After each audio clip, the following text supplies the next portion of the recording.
पाकिस्तान के पास समय भी उनकी पसंद का था, जंग का स्थान भी उनकी पसंद का था, किस तरीके से लड़ना है पूरी प्लानिंग स्ट्रेटजी उनके हाथ में थी। लेकिन अंत में जीत किसकी हुई? भारतीय सेना की। तो ये है भारतीय सेना की हिम्मत, हौसला और ट्रेनिंग। मैं कारगिल की लड़ाई में हिस्सा लेने वाली भारत के लॉजिस्टिक्स विंग से पहली महिला अफसर। एक औरत के नाते अगर मैं आपको बताऊं तो ये जंग के मेरे लिए कई और मायने थे।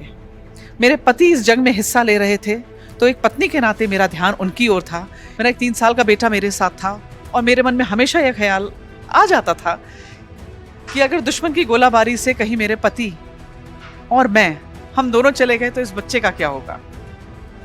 और एक 6 महीने का बच्चा मेरे पेट में उस समय पल रहा था और शायद उसके बारे में सोचने का तो मेरे पास समय भी नहीं था। मुझे लगता है ये सब रिश्ते पीछे छूट जाते हैं जब आप वर्दी पहन लेते हैं, क्योंकि तब वो ऊपर वाला है और ये भारत माँ है।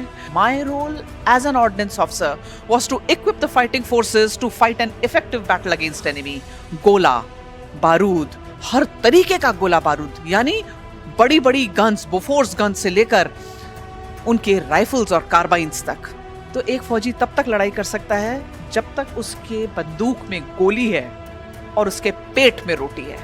और यही दोनों चीजों का काम लॉजिस्टिक्स का है। जंग के समय ना सोने का समय था, ना रेस्ट करने का समय था, ना खाना खाने का समय था। मुझे याद है उस दौरान मैं तकरीबन 7 दिन लगातार उन्हीं कपड़ों में अपनी यूनिट के अंदर खड़ी रही।